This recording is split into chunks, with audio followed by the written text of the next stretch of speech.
artificial intelligence is merely an aggregator of data. Maybe that was a rant. Did I just rant on your podcast? No, I'm here with Frank Bergdahl, a fellow podcaster with years of experience combining two of his passions, education and technology. If I interact with an AI, I'm interacting with synthesis of the information. So, we go from information and the phase of, when Google first came out, well, I shouldn't say Google, search engines first came out, we had the same conversations in education.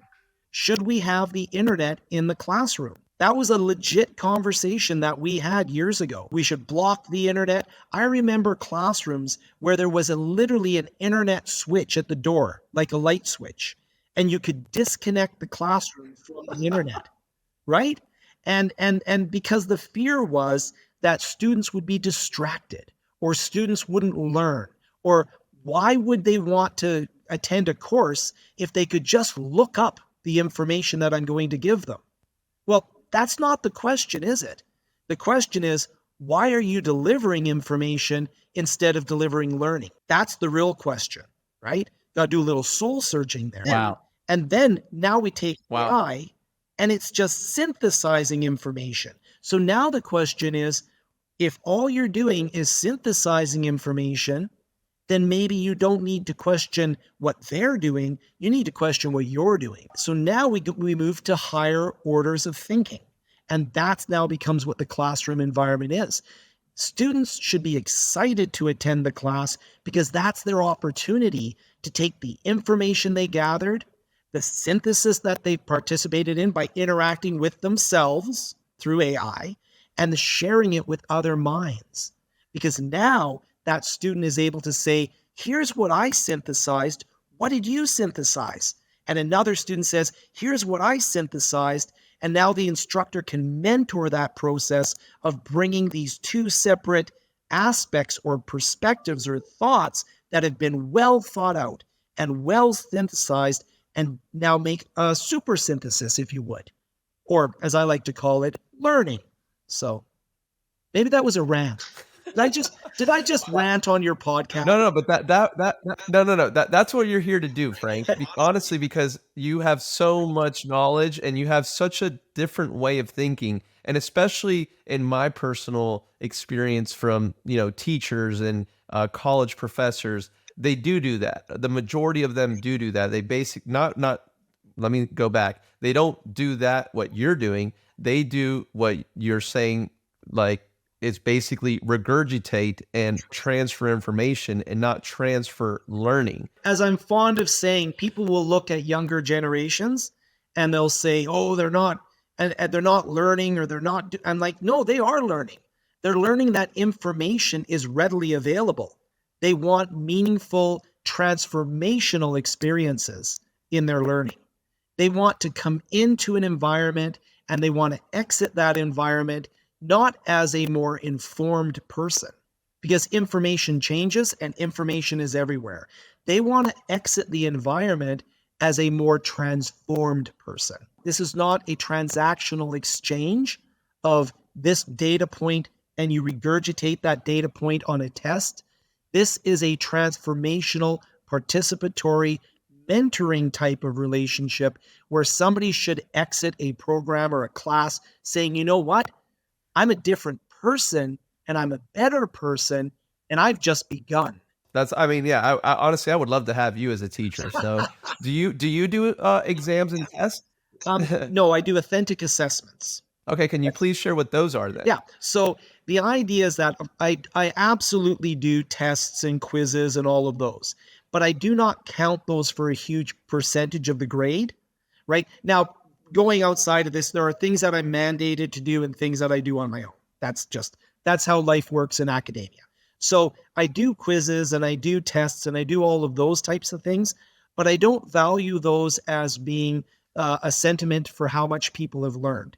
What I view as an authentic assessment is something where you have a demonstratable skill, or demonstratable way of doing things. You demonstrate the learning. Now, I am fortunate in that I do work as my work life, and I have to be careful here, right? I'm not representing where I work on any of these podcasts. This is Frank, the YouTuber. This is Frank, the blogger here. So Frank, the academic, or Frank, the person who works at a technical institute. The nice thing about a technical institute is that if we're teaching somebody how to bake a cake, the only way you measure them at the end of the day is if there's a cake on a plate, right? So if I'm teaching somebody about how to create a data set or how to work with business intelligence, at the end of the day, if they can make a data-driven decision, that's an authentic assessment. You're basically getting not the process on how you get there, but the end result is how I'm picking that up. Is that correct there? Yeah, the processes and the tools will always be ever changing, but the ability to accomplish something is always the objective. We must be highly contextualized in what we teach and what we learn. And the nice thing about tools like artificial intelligence is that we can take a group of people and we can either remediate skills that may not be quite up to snuff, and we can advance skills where the person wants to grow, and we can incubate that all within a single classroom, which is pretty exciting to me. You know, it's interesting. I am working on a blog post right now. It'll be published probably by the time this video is out. And it's called, In the World of AI, We're Always Worried About Students Cheating, right? What we need to be careful of are the schools cheating, right? Or schools using AI to create generic content. You know, what's the difference between a free online course, a $100 Coursera course, or a $3,000 semester? And if we cannot differentiate between those three, the kids of today, the tech-savvy generation, is going to go for the free course that gives them the same skills. Now, don't get me wrong, there are a lot of traditional organizations where the piece of paper from a certain institution still has a lot of cachet, still has a lot of value, but we're already seeing a backlash against that, aren't we? You know, if you talk about the dropout culture, right? Bill Gates was a dropout, you know, and that's too naive of an analysis, right? You know, Steve Jobs, Bill Gates, Elon Musk, they all dropped out. Yeah, yes and no. That doesn't really capture it, and you can't take a fraction of a fraction and make that the norm. However, a lot of people today, when they're looking at getting an education, they want to know what they can do with it. They don't just want to know what it is. So in my blog post, and I hope that you'll read it, I'll let you know when I posted it. What I did was an experiment. And I took a course description from a different institution, because obviously not here, right? But I took a course description and I put it into ChatGPT, and it generated the same course outline that the institution was offering. And that's a problematic thing, isn't it? Because now we have a situation where what's the value that the institution brings? Now, I'm very happy. I work at an institution that does have a lot of additional value. So, for example, we have a huge culinary program. So you can't chat GPT your way into a kitchen. If you want to learn how to cook, you got to cook, right? So our facilities are fantastic, right? Right. You don't know my campus. It's hard to show you while I'm a little head on a video here, but this campus is amazing, right? Like if you were to walk around this campus, especially this time of year, beautiful campus, but it's the equipment. It's the opportunity to practice. It's the opportunity to be mentored. I wish every school was like that. You know what I mean? No, that sounds fantastic. And I mean, if it has people like you in it, Frank, I mean, and I'm not trying to toot your horn across this podcast and interview, but again, the way in which you think, the way that you have all this passion and being able to drive education forward. Yeah, I'm pretty lucky. It's been a good run. As far as AI goes, going back a little bit back to what you were saying and what we were mentioning earlier in the conversation, has there been cases where you have seen AI use being done by your students, and then what have you done where you haven't seen it be used to its optimal form in the way that you're describing? How have you handled those situations? That's kind of my job, right? I have to elicit from the students purpose. So I just ask them, what's your purpose? Why do you want to do this? And then let's figure out how you can do that. And so I start every day, or not every day. I start every semester or talk to students. They'll ask me about AI. And, if they're worried about getting caught cheating, the best way to eliminate that is just let them cheat and then make authentic assessments where cheating won't help them, right? So the idea is, what is cheating? Cheating, if it's just I need to retrieve information or I need to synthesize information, then if a tool does that, is that really cheating?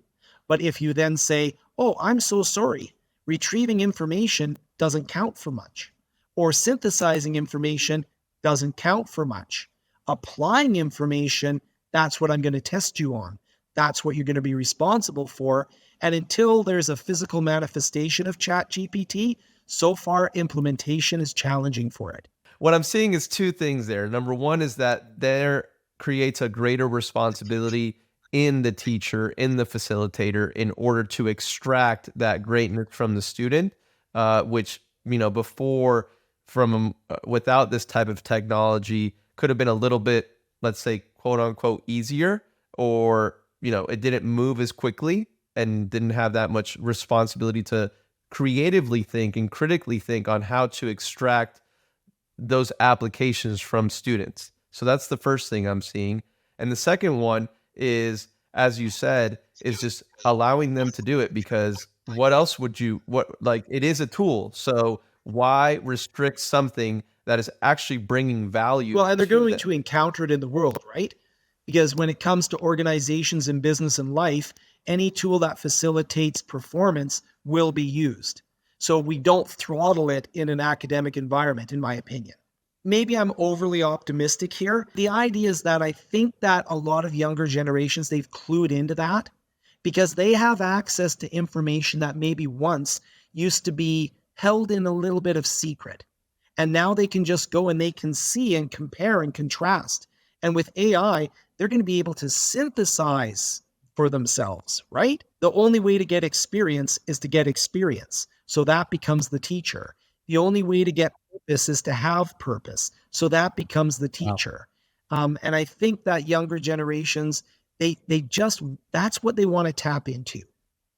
For lack of a better term, I hope that students want to be inspired and then shown how to act upon that inspiration, if that makes sense. And now that control and that self-efficacy is theirs. They own their learning as they should. And now we have a lifelong learner as opposed to somebody who's completed a checklist and gotten a piece of paper. How about you on the personal level, Frank? How are you using AI personally? I use AI just for synthesis, right? So I just use it for synthesis because obviously I like to build learning plans for myself because I'm a lifelong learner. You may have clued in.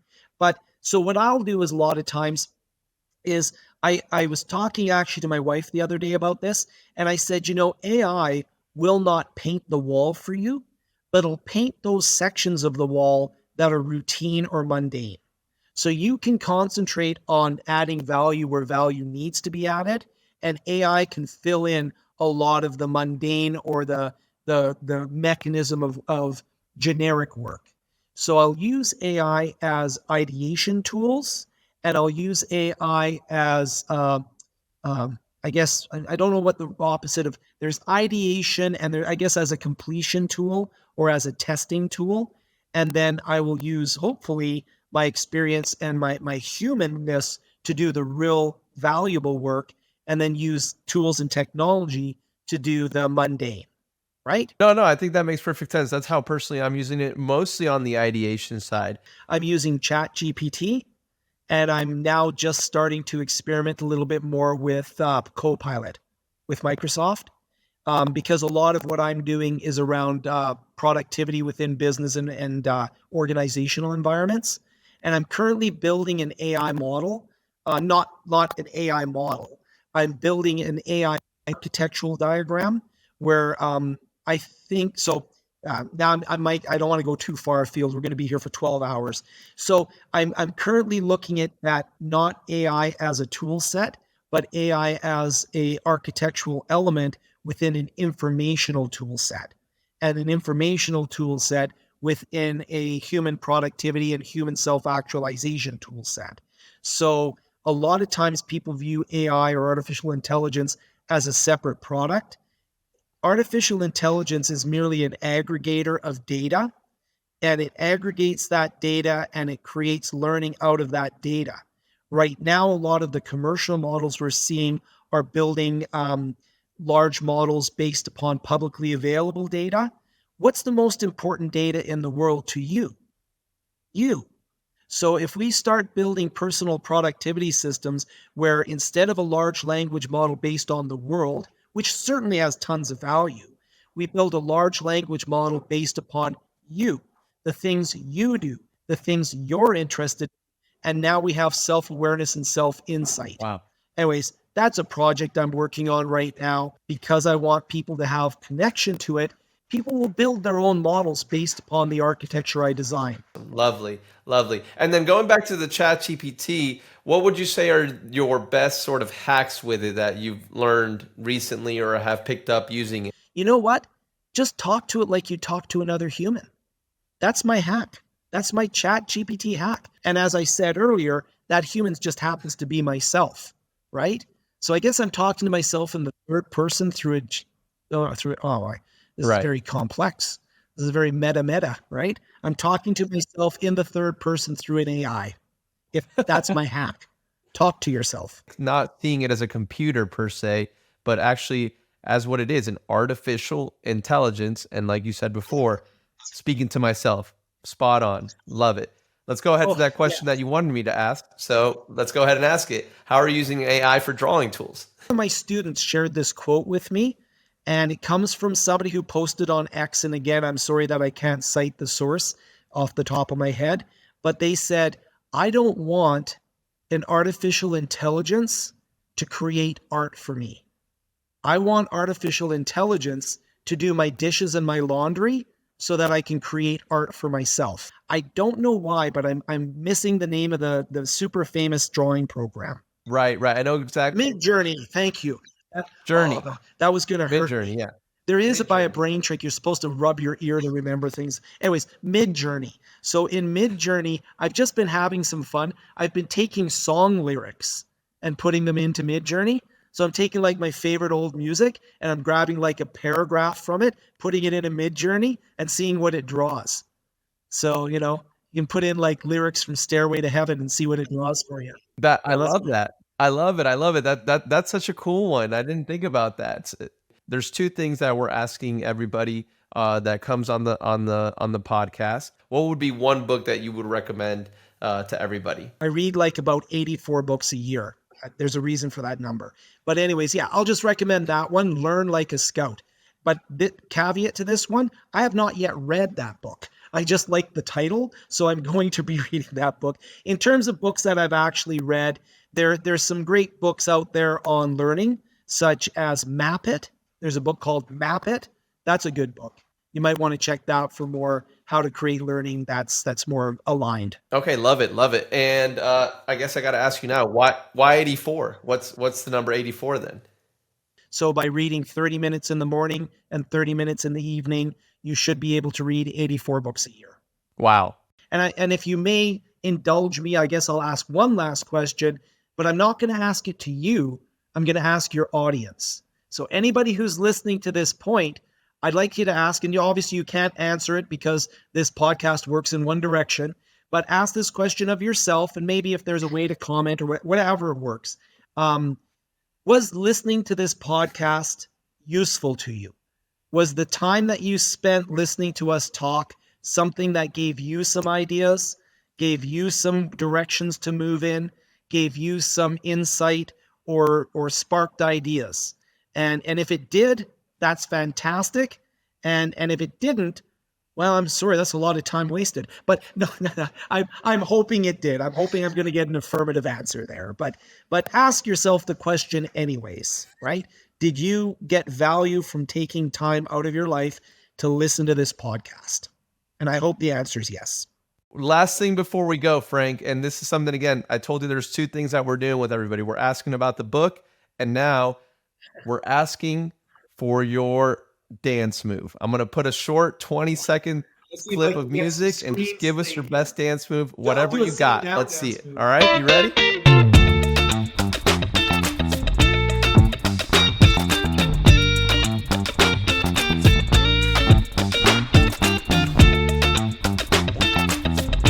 Nice.